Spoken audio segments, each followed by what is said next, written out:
Over the weekend, there was a peace summit in Switzerland that included somewhere around 70 heads of state, senior delegations, primarily from the West, whose ostensible purpose was to bring peace and end the war between Russia and Ukraine.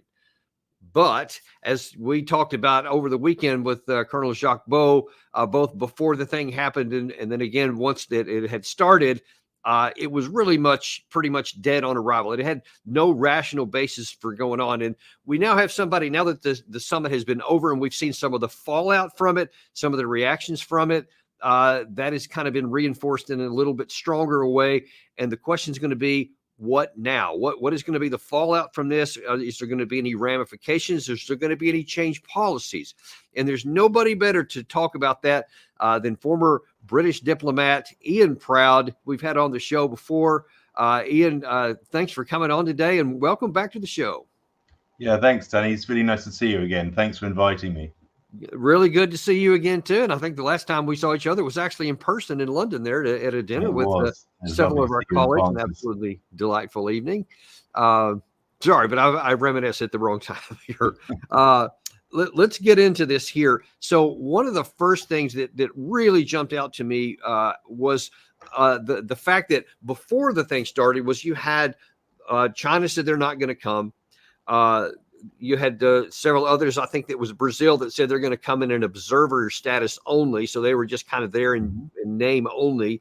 And then you had President Biden choose not to come. And instead, he wanted to have Kamala Harris go. So the guy who's supposed to be their biggest challenger said he would rather go to a fundraiser in Washington, something that's obviously not that important to international affairs. But just those signals alone was really big, I think, shot across the bow that this isn't going anywhere, not the least of which because Russia wasn't even invited to a negotiation to find a peace settlement that they're part of the party to. But then the next biggest thing that jumped out at me was after it was over and it was came time for the communique, you had India actually decide not to sign it and said this. Our participation in this summit and continued engagement with all stakeholders is with a view to understanding different perspectives, approaches, and options to find a way forward for a sustainable resolution of the conflict. In our view, only those options acceptable to both parties can lead to abiding peace. In line with this approach, we have decided to avoid association with the joint communique or any other document emerging from this summit. As a diplomat, how meaningful do you find the Indian representatives' comments publicly after not signing? So whenever you go to any summit, I organise a G8 summit in the UK that Obama came to back in 2013. You know, when you're signing on the dotted line, however kind of bland to the ordinary observer these communiques may be, they mean something to the countries that sign up to them.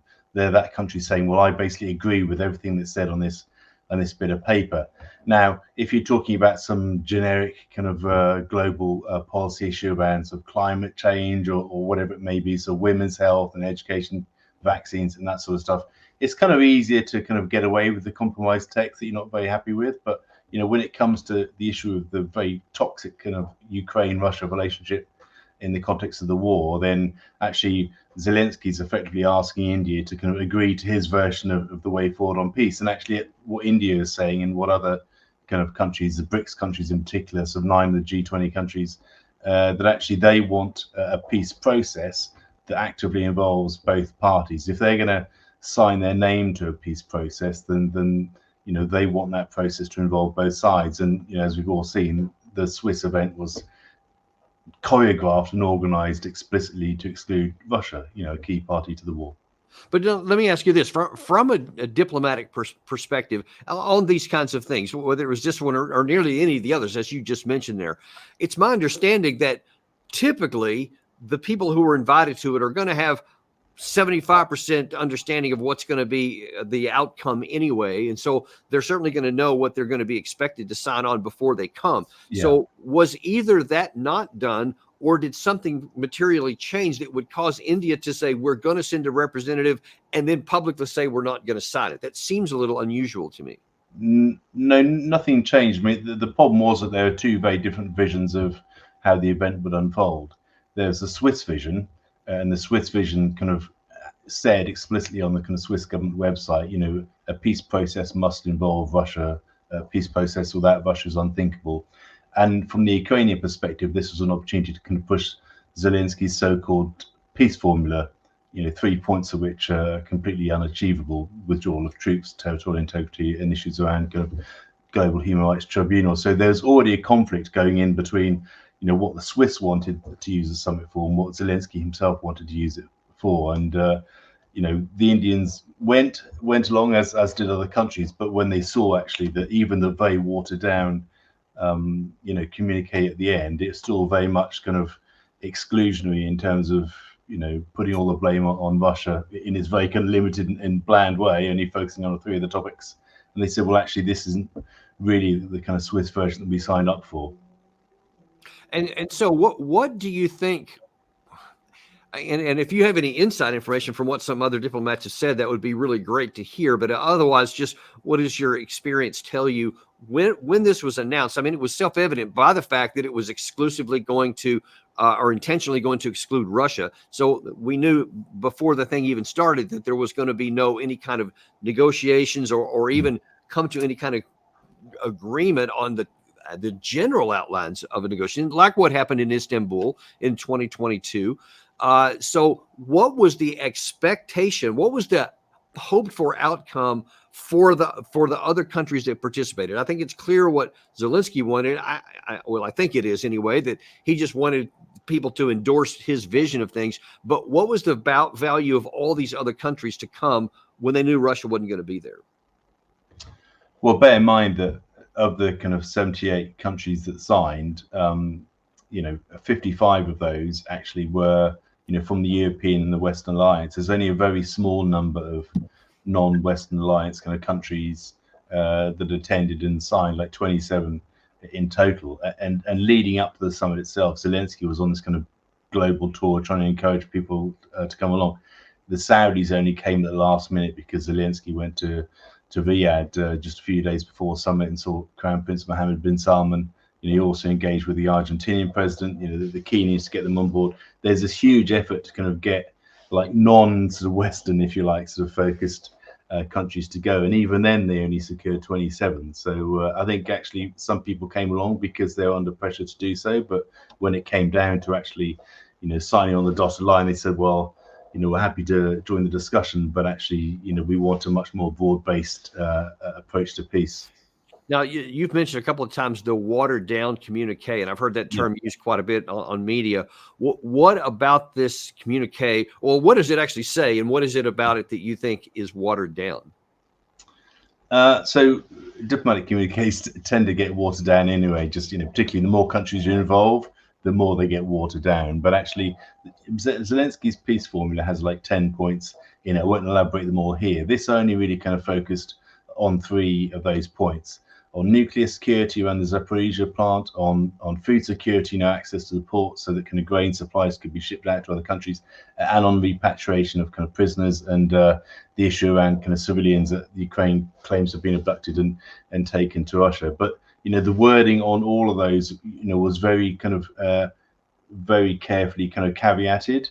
For example, sort of access to kind of Azov and Black Sea ports, you know, didn't actually say by whom. It just said allowing free access. For example, you know, the wording around the nuclear safety was kind of very caveated, although you could see the kind of the footprint of Ukraine on that wording there. The whole thing kind of read very, very kind of bland indeed. But actually, you know, there were some kind of key trigger points that I think for the Indians and others would have said, well, actually, even so, this is still too much for us. For example, the quite harsh wording on repatriations of kind of civilians and abducted children, for example, and the fact that, you know, right at the end of the communique, while it talks about the involvement of all parties in the future process, it still doesn't actually mention Russia. So I think despite the fact that only focused on 3 of the 10 points in Zelensky's plan, it didn't focus on the most contentious issues and had very watered down language.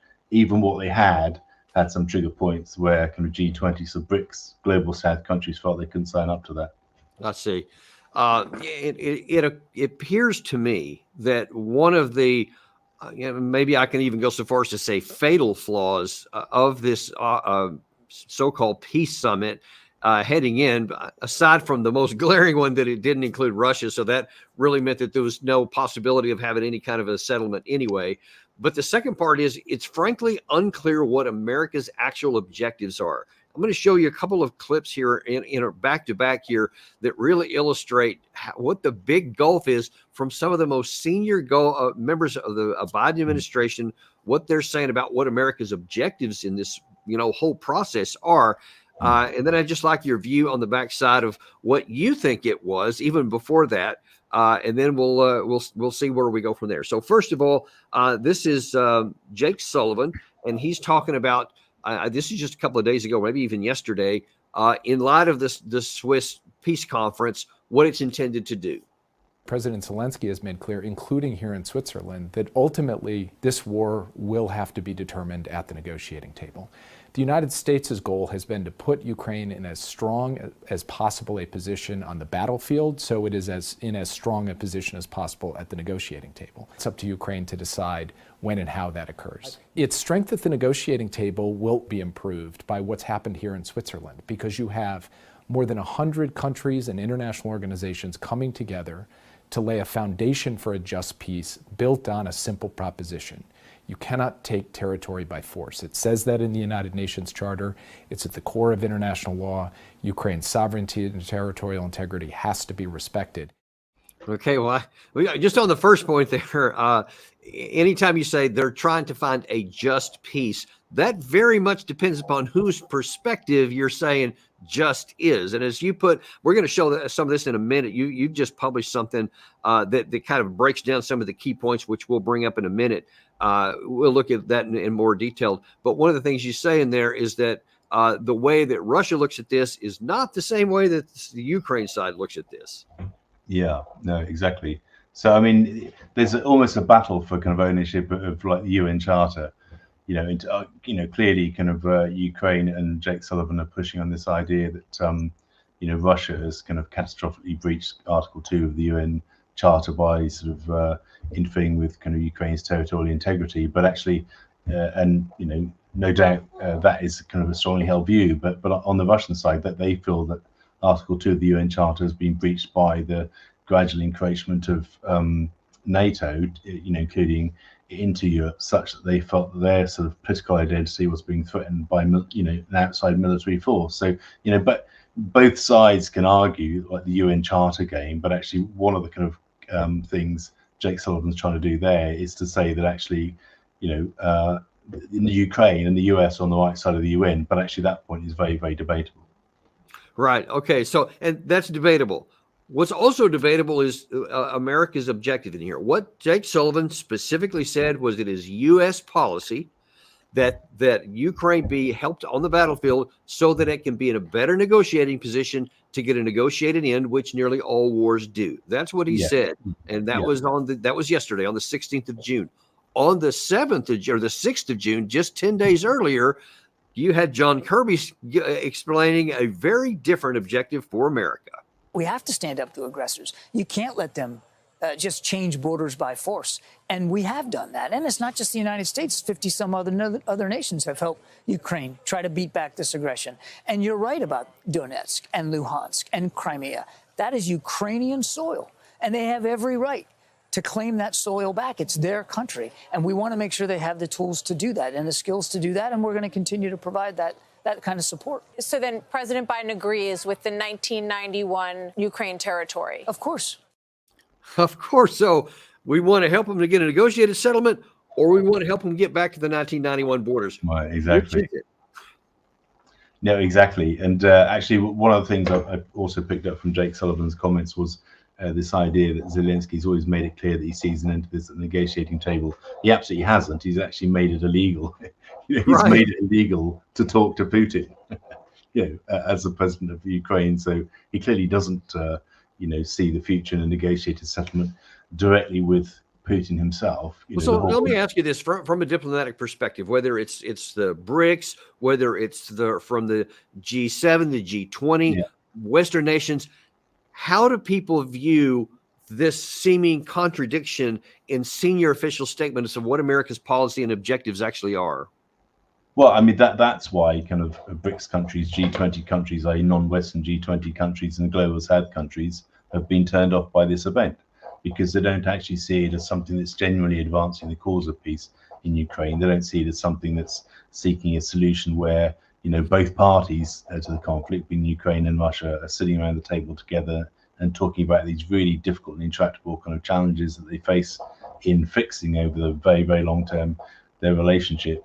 You know, there's absolutely no trust that this is a genuine process, and that's why, you know, these countries are unwilling to sign up to it. And I think that, you know, that is not going to change. You know, what happened in Switzerland over the weekend was a look at the kind of 3 easiest topics, you know, on Zelensky's agenda, and even that, you know, the global South was unable to kind of sign up to. So this rift has emerged, if you like, between you know, the kind of, I think Jake Sullivan basically thinks exactly the same as Kirby, just uses kind of much more kind of fluffy words, you know, around it. Quite frankly, the kind of US and the kind of the European, or at least the kind of, you know, the European Commission, that's a UK kind of view on actually, you know, changing the war aim so that kind of Ukraine can achieve the impossible on the battlefield, and the people in the global South that say, well, actually, this will only be ended through a genuine process of negotiation that involves both sides, and that rift is only going to grow. And Zelensky's, if Zelensky really believes that he can have these big events, you know, that involve, you know, the global South, he's going to have to make compromise, because they're not going to settle with the US-led view on the way forward. Well, now here's a problem, or an additional complication. You mentioned, you know, there's got to be both sides at the table. Well, there were dueling peace proposals that were really started last week, Friday, when Vladimir Putin, ahead of this Swiss summit, came out with a declaration of what he was actually willing to do, that he had a peace proposal and a genuine end to the negotiation according to his terms. And we're going to see that in just a second. But here is the way that Jake Sullivan said that the Western side views that, and I'm sure Zelensky is on this. Here's what he said. What is most interesting in watching these last 2 days is the split screen of this weekend with what we heard from President Putin as he laid out his vision for peace a couple of days ago, where he said, not only does Ukraine have to give up the territory Russia currently occupies, but Ukraine has to leave additional sovereign Ukrainian territory before Russia will negotiate.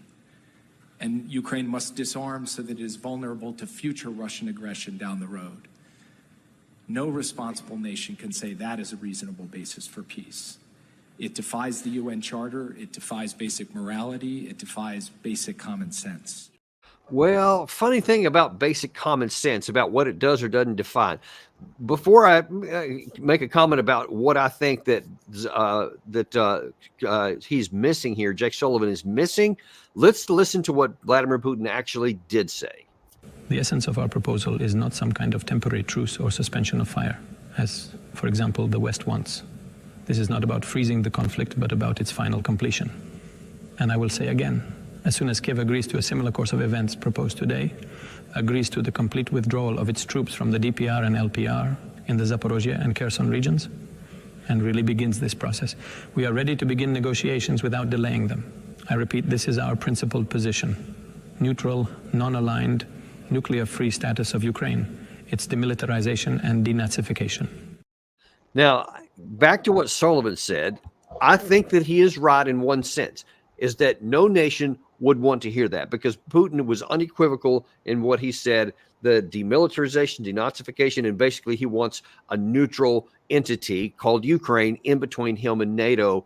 And he's saying that you'll basically have to surrender all 4 of these oblasts that we, according to the UN Charter, illegally annexed, but he says that they're Russian territory. But the thing is, as I've shown here before, there's lots of those territories still under Ukrainian control. So he's saying for peace, you've got to willingly give those up, and then we can have peace. And of course, nobody wants to do that. So he's right as far as that goes. But here's where I think he's wrong, and I'd like your view on this, in that, yes, ideally, nobody would want to give up territory. But if the military balance is so skewed that given enough time, those territories can be seized and taken by force, and only at the cost of possibly hundreds of thousands of more of your people, suddenly that doesn't become such a non-negotiable deal there. Maybe it is worth taking into. What do you think about that part right there? So I think in classic Putin style, and I've seen this quite a lot, I mean, what he's drawn there is basically Istanbul and a bit more, which is a classic kind of Russian tactic. You know, you take another kind of bite of the cherry, and the bit more, you know, beyond what was discussed and then sort of pushed off the table by the Americans and the Brits, you know, in March 2022, is a kind of the withdrawal from Kherson and Zaporizhia cities, essentially. You know, that they're the added bits. But again, in typical Putin fashion, he's been very ambiguous about what he means by that. He hasn't necessarily said, you know, the occupation of those cities by Russian forces. I find it sort of questionable that Russia would want to commit to a kind of a full-scale urban sort of battle in both places. I mean, Kherson changed hands twice, you know, at the start of the war. You know, it was initially taken by Russia and then it's taken back by Ukraine, you'll recall, but neither party really fought for it. You know, right. Ukraine couldn't defend it at the time, and then Russia was kind of trimming its own front lines and retrenched. You know, there's not really been a major urban battle within this conflict, with the exception of Mariupol, which we saw was absolutely devastating. So, you know, it's questionable whether, you know, Putin will want to fight that, but he's kind of put that out there to kind of, you know, why, you know, if you like, to kind of alarm the Western powers to get to provoke what the Russians like to provoke, which is quite a sharp response from the likes of Jake Sullivan. I think the question for me there is actually whether there'd be scope to kind of, because buffer zones have been discussed quite a lot in the past few months, as I'm sure you're aware, whether, you know, there may be scope to negotiate some sort of buffer zone with Kherson City and Zaporizhia being some sort of a buffer zone, you know, when a ceasefire is kind of struck, you know, if that makes sense.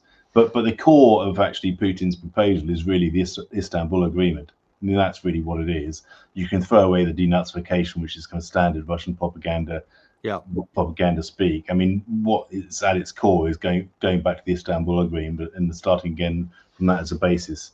I don't really see that kind of Putin wants another Mariupol, or at least two more much bigger kind of Mariupols. Yeah. So now you spend a lot of time in Moscow at the British embassy there, so you have a really good idea about how the Russians think about things. What do you think Putin's intent was by making this declaration? Because Sullivan's right in that there's, in the current conditions, there's no way that Kiev or Washington or any other Western capital is going to say, you know what, yeah, that sounds good, let's go ahead and end the war that way. So he knows, Putin does, that his proposal isn't going to be accepted. So since it's not going to be accepted or rejected, what then does Putin gain by making those claims? Well, he's done it on the eve of the Swiss summit, of course.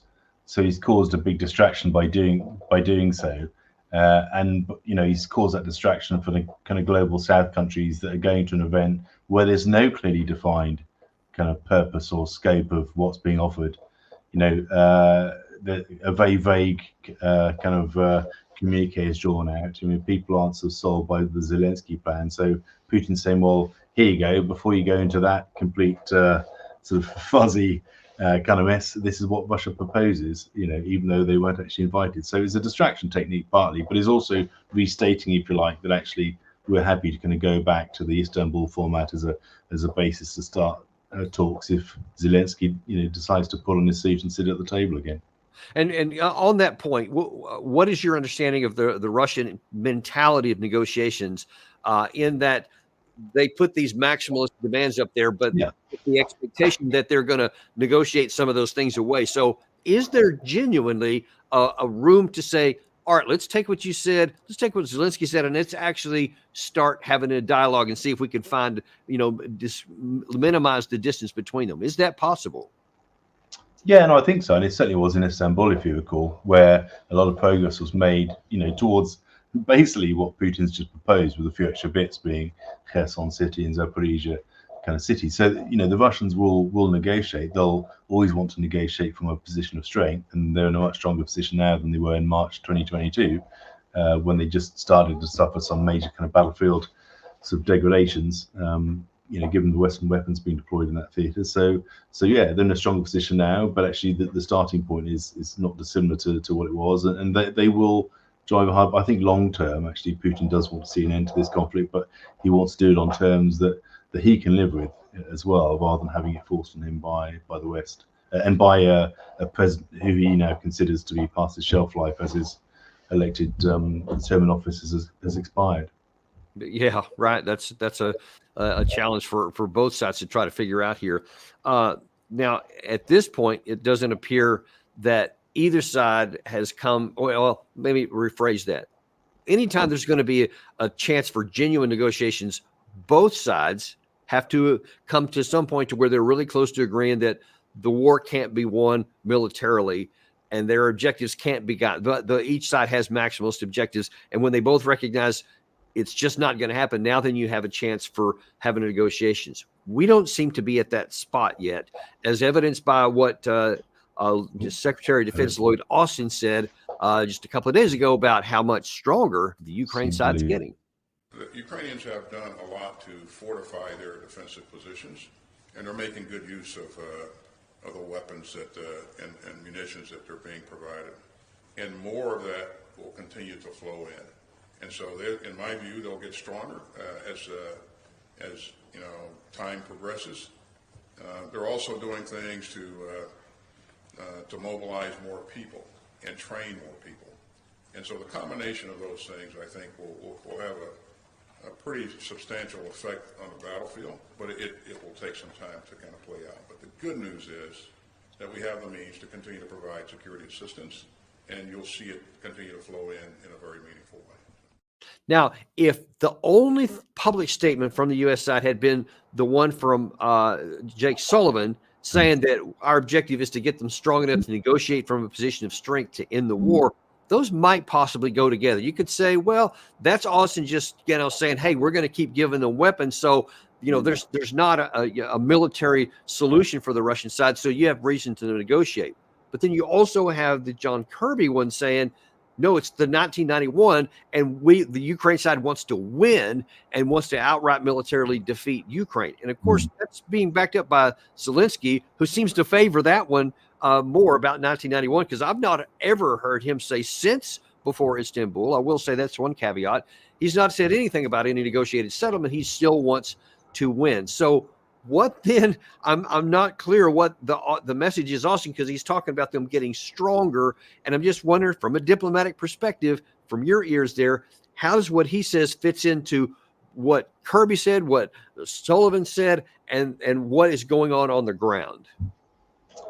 Well, I think there are two aspects to that. I mean, you always have to kind of talk up your position, right? Particularly in a negotiation, you have to always give the impression that you feel stronger than you necessarily kind of really are. And very clearly, any objective observer can see that Ukraine is, despite the kind of the inflows of Western support, not in the ascendancy on the battlefield against Russia, even though it's a bit of a kind of holding pattern, really with Russia not kind of committing its full troops. So I mean, there's talking about Ukraine's ability long term to kind of strengthen its position. I think the US has to do that. I think there's another element to this, which is kind of maintaining the kind of pretense, if you like, the US strategy has been working in the run up to a presidential election at the end of this year.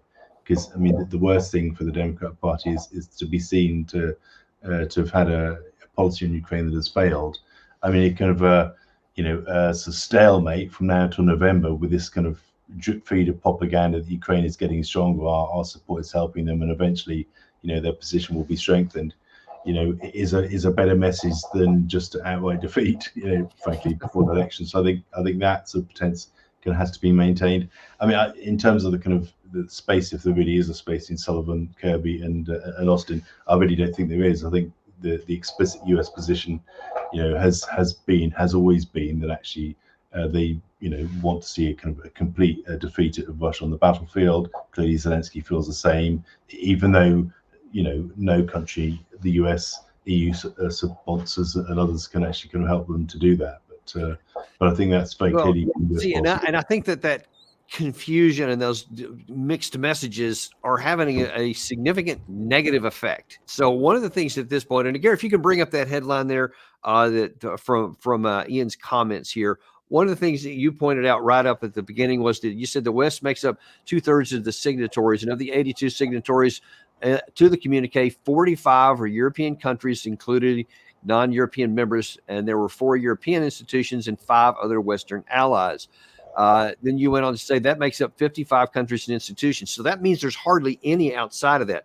Now, I saw something earlier today that pointed out that in February 2023, that 141 states supported the UN General Assembly resolution that called for, among other things, the withdrawal of Russian forces. But today, a total of only 78 nations signed on to that watered down communique, as you mentioned. So it seems to me that, quote, our side is bleeding support and it's going down. And do you think that part of the reason for that is because either of the mixed messages that we give or the unrealistic objectives we're seeking? Yeah, I mean, clearly, when that first big UNGA resolution, happened not long after the war started, everybody was vitally in a state of shock about what had happened. The first kind of big major war in Ukraine on European soil, well, not really since the Second World War, but really since the Balkans conflicts of the 1990s. That was a huge kind of shock to the system, and I think the UNGA resolution at the time kind of represented that. What we're seeing now is actually kind of people saying, well, actually 2 years down the track, should we not be trying to find a negotiated settlement to this? And countries in the global south, but I noticed, for example, Thailand, which was one of the countries, I know Thailand very well, so I served there as well previously in my career. They voted in favor of the kind of resolution in 2022. They didn't associate themselves with it, despite attending the Swiss summit, at the weekend. I think lots of countries are saying, well, come on, actually, there can't only be this kind of US-led military solution only kind of approach to this conflict. There needs to be a proper negotiated settlement, and that's what countries are increasingly kind of turned off by, the lack of genuine intent to achieve that from both the Ukrainian side, but also kind of the Western side. Yeah, and it's and as you also pointed out, Gary, if you can bring the second one up. One of the things that also jumped out to me is you wrote about the Middle East and that they're almost completely turned its back on the summit here. And that the first thing I highlighted in blue up there is that Saudi Arabia's foreign ministry said, we believe it is important that the international community encourage any step towards serious negotiations, which will require difficult compromises as part of a roadmap that leads to peace. Now, the way that certainly sounds to my ears is that they're recognizing the same thing we talk about on this channel a lot, and that I think we've mentioned with you, that if there's going to be a negotiated settlement, the realities on the ground being what they are, and especially the disparity in the war-making capacity between the two sides is overwhelming on the Russian side, is that any negotiation will require some territory that was at Ukraine in 1999 that's going to be going to the Russian side, or it's just not a realistic. That's what it sounds like Kingdom of Saudi Arabia is saying. Yeah, exactly. That's right. And of course, the Istanbul Agreement, assumed some longer term process around kind of the territory that Russia had already taken. So, I think countries increasingly kind of don't see a full military kind of solution to this. They want there to be a negotiated settlement, and that, unfortunately, given the battlefield realities today, 20% of its territory, lost. Ukraine may need to make some difficult concessions. What the contours of that look like will have to be ultimately agreed by Ukraine and Russia themselves. But I mean, I think Crimea is an obvious one. So yeah, I mean, there will have to be compromise, and I think that's where that you get this real separation with US policy. It's saying, well, no, take back Crimea, take back the Donbass. So you see in broad daylight then the kind of the huge gulf that exists between the global south that say, well, there has to be compromise, and the US that says, and Zelensky that really kind of says, there can be no compromise. And even though Zelensky talks it in the language of I want to make peace, one of the statements he made during the summit about Russia's exclusion was, well, if Russia wanted peace, they wouldn't have made war. So clearly, he still doesn't want to talk to Russia to kind of find a negotiated settlement, and that is unlikely to change. And the longer the war goes on, I mean, the more untenable, democratically untenable his position becomes, of course. So I want to look in the Middle East. I want to stick there for just a second. What do you make of the fact that the U.S. And the Western world writ large has lots of allies in the Middle East? I mean, lots of them. We're trying to make deals with Saudi Arabia right now for security cooperation, obviously with Kuwait and Qatar, several of these others, UAE, et cetera. what does it say to you that none of them, I think other than Qatar, signed on to this? Because I would have guessed, and tell me if you think that I'm wrong here, that prior to the summit, we would have been doing a lot of diplomatic behind the scenes stuff to try to get our allies to get on board to try to support this. But it looks like none of them did, other than Qatar. Yeah, exactly. I mean, Qatar's actively involved in the negotiations about prisoner handovers, and that's actually been some time. Saudis played a good role there too. But I mean, I think the complete, with the exception of Qatar, sort of Middle East kind of turn away from the Swiss summit was largely kind of framed in the context of what's happening in Israel, Gaza as well, where they see parallels between what's happening in Israel and Gaza and what's happening in Russia, Ukraine, where there's a sense, right or wrong, that US is only really interested in a settlement that actually suits one party of the conflict. In Israel and Gaza, that's Israel. In Russia and Ukraine, that's kind of Ukraine. And actually, they say, well, look at what's happening in Israel, Gaza. Actually, you're trying to do the same thing in Russia, Ukraine. And actually, we believe that a solution has to kind of ultimately kind of meet the requirements of both parties, however difficult the choices that both parties have to make in that process of negotiation. And do you have any knowledge, or do you have any sense of whether the U.S. was trying to convince some of these Middle Eastern allies to go to the Swiss summit, and what the U.S.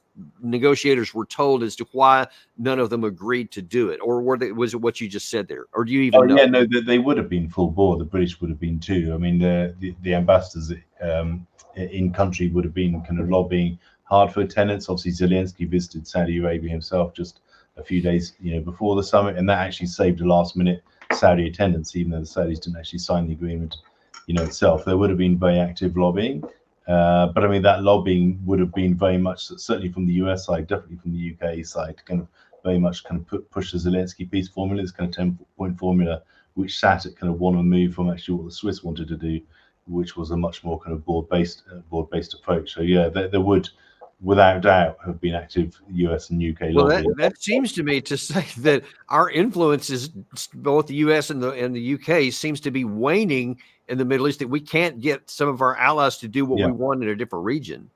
Yeah, no, that's quite right. And you see, actually, there's been recent reporting about this Saudi decision in terms of how it trades its oil. This kind of move away from an over-reliance of dollar in terms of the way it trades its oil, and that's potentially quite a seismic move, actually. Right. I wonder if we could take a little bit of a diversion. That's a really important issue here. I've just seen minimal headlines about it in the press. How serious of a potential switch is this?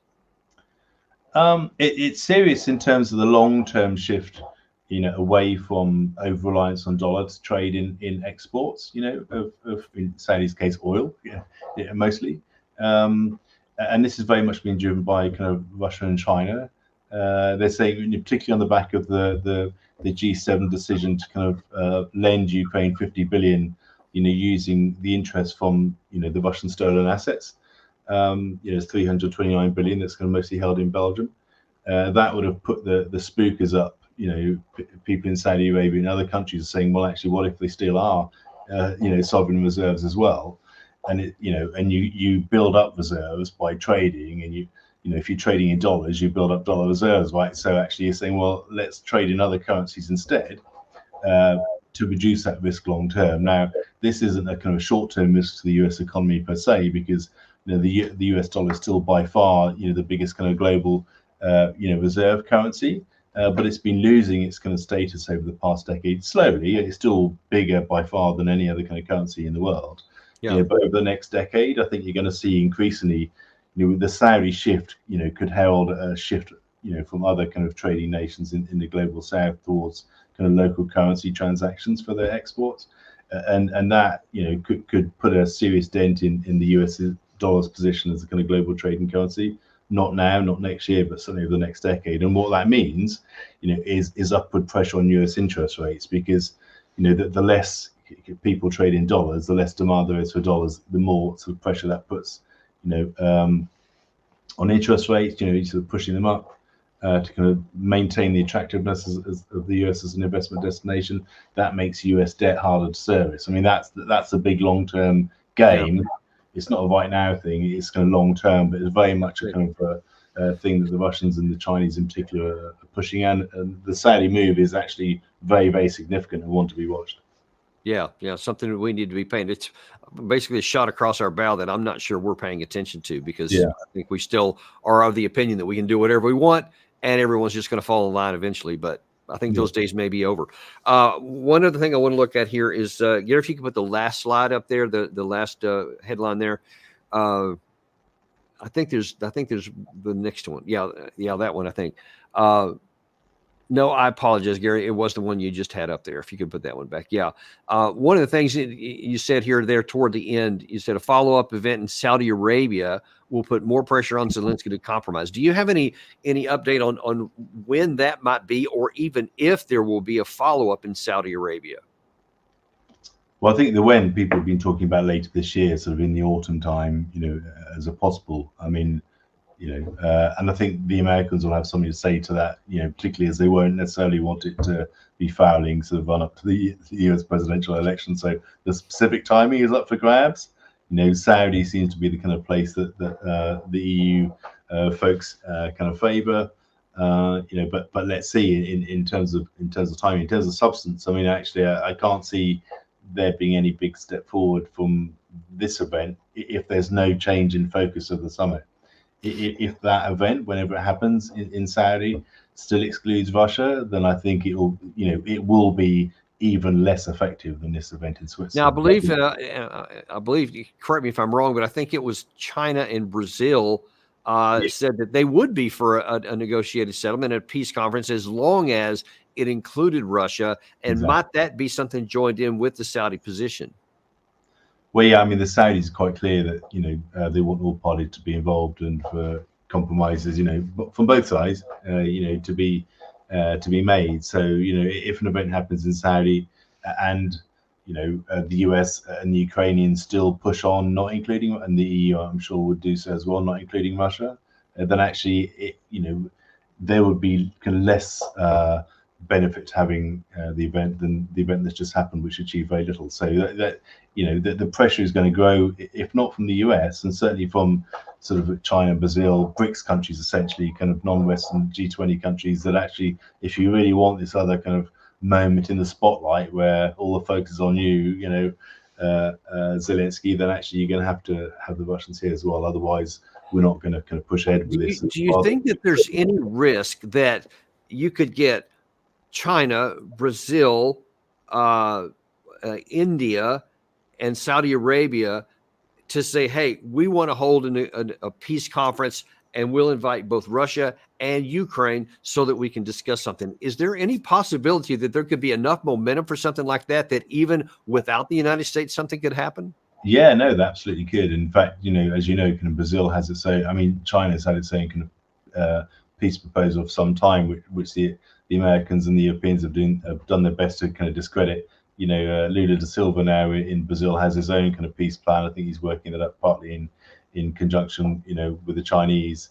I think so long as this kind of big gulf continues to run through the summer, about Russia's involvement or non-involvement, I think there's definitely scope for kind of, the BRICS family to kind of go out on its own and have a more inclusive kind of global south-focused summit where they say, well, actually, we'll have Russia and Ukraine if Ukraine is willing to come. And that would be the point, I think, where the pressure will be on Zelensky, because if both sides are invited, that puts Zelensky in the invidious position of potentially having to refuse, because Putin might be there. So that will be quite a really, really fascinating dynamic in that situation, if that makes sense. Let me ask you, what is your opinion of I don't know if you can put a number on it or percentage wise, but a number of European states might be happy with anything that's going to have a chance to get the war over with, and they'll support any kind of a plan, as long as they don't have to directly go against the United States or UK or France, Germany, etc. Is there any move for the appetite in Europe to just get the war over with, however? Well, they're absolutely, yeah. You certainly poll ordinary citizens. Ordinary citizens would like to see an end to the war, and actually, support for the war varies hugely from country to country. Actually, but I think is certainly sort of southern European countries tend to be more opposed to the war than kind of northern European countries. Actually, for example, so you see a place like Greece, for example, have big polling ratings against, the war, not just against the war, but against the supply of weapons, to Ukraine to fight the war. So there were huge swings in opinion between the publics of the different states, depending on where they are in Europe. And you see something like Hungary, for example, is an outlier, kind of Slovakia is an outlier. So there's definitely scope to encourage some, if not all, but then some of the European states to come. And bear in mind of the kind of 49 essentially kind of European countries that actually associated themselves with the communique. Sorry, 45, I think it was.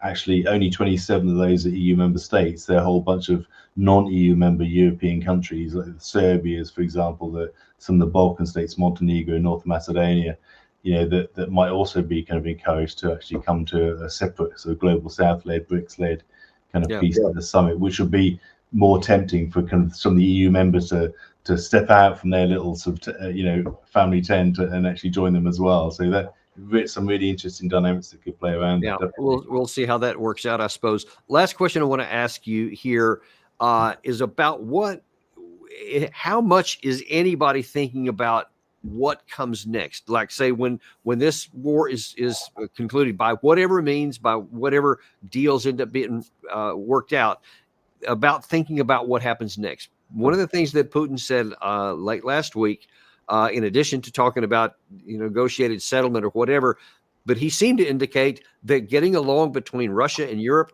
was still on his plate. Here's what he said. If Europe wants to remain an independent and cultural and civilizational centers of international gravity, it needs to maintain a good relationship with Russia. And most importantly, we are ready for that. So he's saying, even with all that's happened, he still desires to have some kind of a relationship with the West and Europe in particular. But I've seen nothing but hostility, primarily, at least from the big European states and definitely from the United States. But at some point, when the war's in, it doesn't matter what anybody wants. They're going to have to figure out some way to live together, because Russia's not going anywhere. Europe's not going anywhere. How do we get past this? Yeah, I mean, as and when there's an ending of hostilities in the war, I think European countries will inevitably start to kind of gravitate back towards the relationship with Russia. I mean, as you know, like the Germans and the French, traditionally were had a better relationship with the Russians than us in the UK in particular. And I think that's just a natural thing that will happen. I've never got the impression that actually Russia wanted to kind of have a permanent severing of its relationships with Europe. Its relationship with the US is much more complex, as we both know. And I think Putin would be happy to kind of have a gradual kind of rebuilding of relationships there, but he only kind of does things on a basis of trust. And at the moment, there's absolutely no trust. But I think it's inevitable at some point, if the war ends, that there'll be some gradual kind of coming together. But that starts with some detailed thinking about things like sanctions, shutting off of borders, the complete kind of exclusion of Russia now. That whole architecture of sanctions is going to take a long time to unpick. But I think, once that starts to happen, the confidence will slowly start to return, and it may take 1 or 2 decades. But I do see a gradual. What do you say about the prospect that, because of all these sanctions we've had really since 2014, and much less the hundreds or thousands, whatever the number is today, that have been hoisted on since the 2022 invasion, that because Russia had to pivot and redirect its economy east and to find new markets for a lot of these things that were not as vulnerable to Western sanctions, that even if things get back, that Russia will not looking to be going back to the status quo ante and, to have all the connections with the West that it had, but that it will keep some diversification, which will keep it, I guess, not just at arm's length, but it will keep it less vulnerable to Western pressure going forward. How do you see that? Yeah, I mean, I think that's absolutely right. I mean, and just normalization doesn't just mean trade normalization, of course. I mean, back in 2014, the EU was accounted for about 45% of Russia's trade, and now it's probably less than 5% of Russia's trade. I don't think kind of Russia, necessarily sees normalization as a way to kind of fully rebuild, the economic relationship with Europe that it had before, but there's so much more to it than that. There's like, opening up the borders so that people can travel to Russia from Europe, and Russian people can travel to Europe, from Russia. There's exclusion from cultural and sporting activity. There's academic exchanges between universities that have been completely cut off. There are so many things that aren't even related to trade that could be started to sort of eased to begin the process of normalization. I think Russia is happy to have pivoted. I mean, yeah, sure, we'd like to sell some of its oil and gas to Europe again. I'm sure it would, but I don't think that's the top of its priority list. Ironically, I think getting back in the Eurovision Song Contest and actually having a much more open and normal kind of border relationship with Europe would probably be higher on this list in the short term, at least.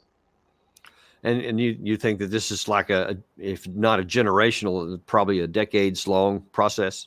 Yeah, no, I do, and because again, nobody talks about it. I mean, when Putin said that the dropping of Western sanctions, he wasn't just meaning economic sanctions. I mean, it's going to be the subject of my next article, probably. People in the West need to start doing some detailed thinking about, well, how are you going to phase this? I mean, the sanctions are so enormous against Russia. Yeah. That actually, there needs to be some detailed thinking about how you sequence these things in, and to what extent you use kind of lessening off of sanctions as part of a carrot to incentivize kind of a Russian adherence to any future peace proposal that's agreed between Russia and Ukraine. There needs to be some really detail, which you never see in the Western press, about, well, how are we going to have there's a lot of things we don't see in the Western press. Well, listen, I will look very much forward to reading that, so please do send that to me as soon as it gets published. And just wanted to remind people again that this is your recently published book after you left the diplomatic service, A Misfit in Moscow. It's available on Amazon and probably anywhere else that people look for books. Thank you again for coming on today, Ian. Always a pleasure, and look forward to having you back on in the very near future. Thanks, Danny. All best. Love to see you again. Best wishes to Francis. Thank you. And thank you for joining us today. We've got another show coming up here in just about 15 minutes, I guess. I think we're going to go. We got Jason back. We hadn't had him on for a while, so really eager to have him back on there talking about Trump threatens to cut Ukraine aid if he wins, and what does that mean for the course of the war, and especially between now and the next election in November. Tune in to see that, and we'll look forward to seeing you very shortly on Daniel Davis Deep Dive.